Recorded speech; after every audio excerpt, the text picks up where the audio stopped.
gun laws because criminals don't obey laws. Those laws don't apply to them. So that's why we should never let them disarm us. Our forefathers, our countrymen who founded this country and created our Constitution, when they made the Second Amendment, they were not thinking about hunters. They were thinking about the government overstepping and criminals. That's why we need to protect that right.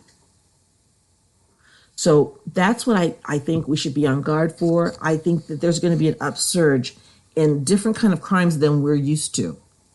And I don't mean to put fear in your hearts, because I say no fear, fear not 365. But I really think err on the side of caution. Don't go near people you don't know. People aren't supposed to be closer than 6 feet from you. So if they get that close, they might want your purse, your wallet. That's the only way they're going to be able to steal from you. And if they're going through withdrawals, they will kill you. So please, watch after yourself, watch after your family, stick together with your family. Try to do things that are fun and safe, but be on guard. These people are no joke. I used to smoke cigarettes. That was my addiction. I was a terrible smoker. Before my last child was born, I was 2 packs a day sometimes, depending on if I was having wine that day. If I had wine, if I wasn't having wine, it was like a pack and a half. But if I had the wine, it would be 2 packs a day. It was terrible. I had no idea how much I stunk. I really didn't. I stunk. You find that out when you quit. Then you start smelling people who smoke heavily. It's like, oh my God, I smelled like that all that time. And I thought to myself, gosh, do my friends and family not love me? Why didn't they tell me I smelled like that? I don't know, half of them smoke too. But yeah, it was a disgusting addiction. But I do know that every time it rained, my first thought was, oh, I better make sure I've got enough cigarettes. That was my initial reaction. Oh, they say it's going to thunderstorm tonight. Oh, I don't want to have to go out tomorrow in the rain to get more cigarettes. So I better make sure I have an abundance of cigarettes. My whole life was dictated by that addiction. Everything. People don't realize you're imprisoned when you're addicted to something. Your whole life is dictated by it. You get on a plane. You go, okay, I'm not going to be able to smoke until I get off the plane. And now outside of the building, where you go buy the tickets, that building, now you have to wait and if you're in Hawaii, you have to be 50 feet away from that building. So when you get on that plane to go to Hawaii, that takes, I think, 5 hours. Anyways, it takes a long time. And then when you get off the plane, that's how long you're going to go without a cigarette. And that is all a person who smokes is thinking about. That and a Mai Tai on the plane. But other than that, that is all they're thinking about. So I try to think, okay, I remember that addiction, and I wonder how the people who are doing severe drugs, that addiction, how crazy that's got to be making them. And I hope and pray that they get help. But guess what? That's all kind of elective at this point. We don't know if they're being cared for or someone caring for them. They might be harassing their own families right now because they're desperate, I'm sure. I'm sure it's in short supply, their needs, and it just makes me glad I'm not addicted to anything.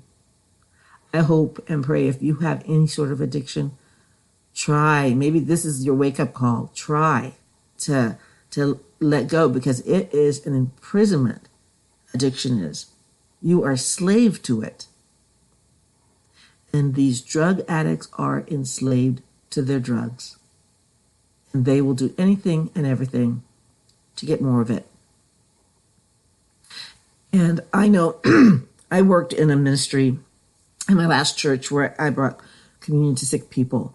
And there was almost always, with the really old, hospice care there sometimes. And what was really sad, and I've seen it several times, because I did this for 10 years, was sad when you would visit them on their last few days of life. And the doctor said maybe they have 72 hours left. And so family comes around and pray with them.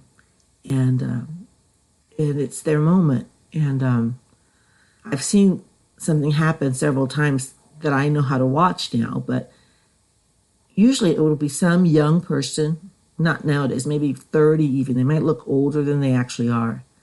They'll want to see grandma or their great aunt alone. When the reality is they want to find out if they have any good drugs for them to steal. Because they figure, oh, she's going to die. She's not going to need those. They're thinking OxyContin. They're thinking, painkillers. I don't know what they're looking for. I think they'll take anything and just see what works. But yeah, several times when they would go in and I would be leaving, I would tell whoever, please keep an eye, because they will. When they're addicted, the morals are out the window. They're not the human being that their mother and father raised. They're the human being that actually the devil is in the drug. The devil is actually in the drug for them. So they need help.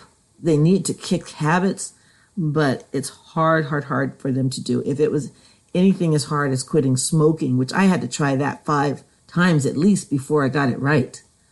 But I'm just saying, for families that are enclosed together with an addict, they're going through hell right now. And I'm praying for you. Please, God, help them. So we're going to look at what we can do for one another. But the drug people I am worried about, our rights I am worried about, I'm concerned. I'm thankful that I live out where I do because there's a space around us.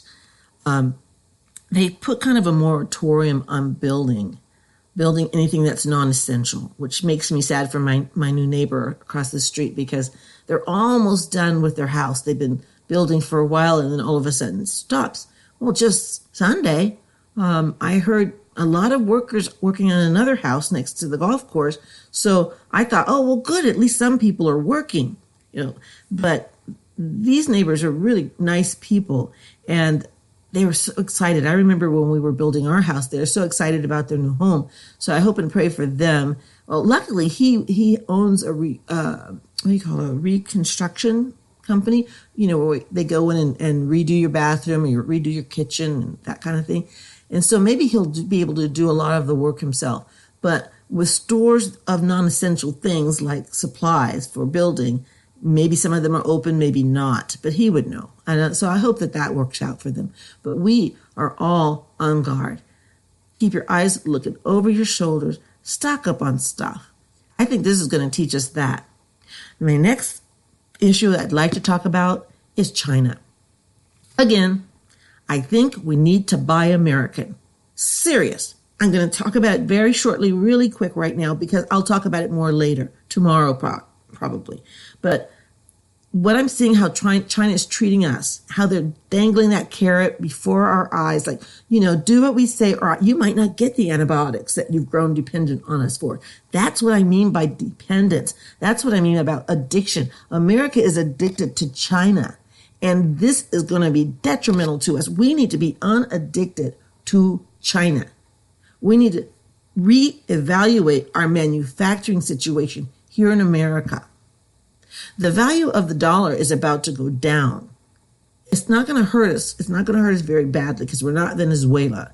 But if everybody's going to get $1,000, the economy works kind of like water, how the water just levels off. At a certain point, it levels off to where now that dollar is not going to mean as much as it meant last year at this time. It might mean something for the first few months when everybody gets it and that money is injected into the economy. But it won't last long because it will level off. I mean, look at Venezuela. There's money on the streets. There's so much money on the streets because it's useless, it's worthless. People are wiping their butts with it because it's that much. That doesn't make sense to me right now because now we're all treating toilet paper like it's gold. That doesn't make any sense now that I'm thinking about it. But yeah, toilet paper is gold right now, but maybe it won't be one day. Maybe it'll be more valuable than the dollar bill. But yeah, when we do this stimulus packet thing with all of us getting some money, it will be a nice boon quickly, but it will level off fairly shortly. And that $1,000 will change our values. And I see that happening. I've seen it happen in other countries. It can't help but to happen like that. Just like the price of things went up During a crisis, people gouge. Even on Amazon, they're gouging. I mean, really, the prices went up on personal items.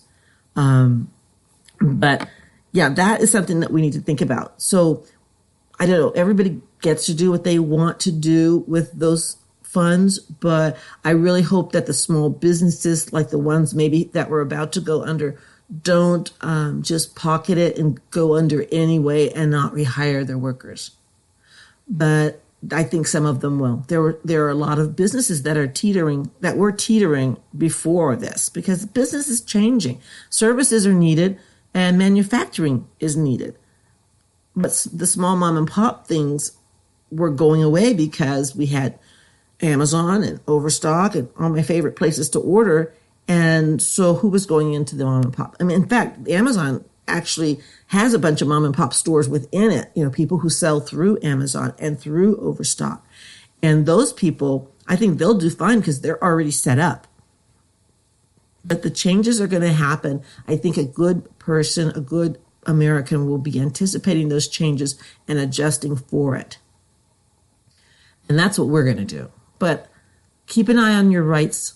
We're all suffering to a certain degree, some way more than others. Nobody deserves it. Nobody deserves to suffer in this country, not hardworking people like we are. They don't deserve this. But I blame China. I know that I'm not supposed to play the blame game, but I'm playing it. And I think we ought to be more America first. Again, I hope we don't slip back into that dependency. Ever. I don't want to ever be dependent on anything again. I don't want to ever think about, when am I going to have my next cigarette? That's how it is with us in China right now. And I really need us to not be there anymore. Look at India. What a reception Trump had in India. What a reception Trump had with the Indian people here in America. What a reception. They're willing. And they're poor for the most part. But we don't want to be dependent on them either. We don't want to be dependent on anybody. The best way to be in these United States of America is to be self-sufficient.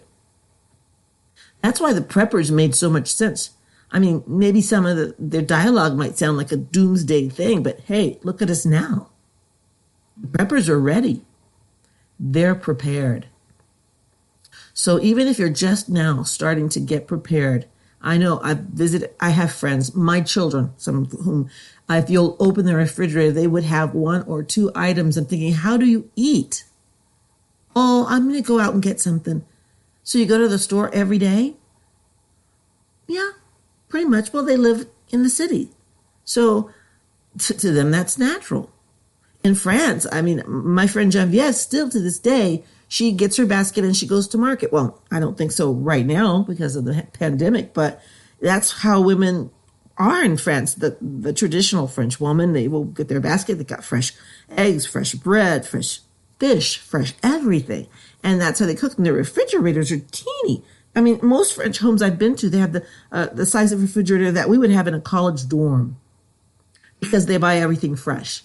So they're not prepared. I know my friend Genevieve is prepared because she is a wine cellar. So I don't know how long you could live off of wine, but she's a beautiful wine cellar. I don't know how much food she's going to have on stock. All I know is most preppers have food. I was raised by my father and mother, but my father always anticipated a war.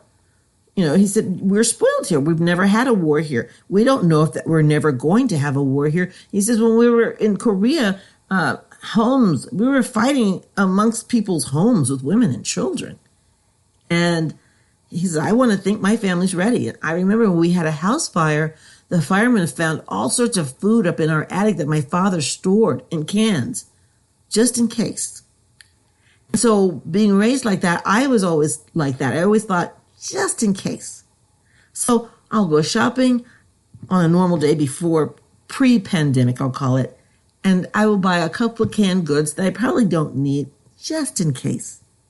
But now my pantry's full. And I'm not worried.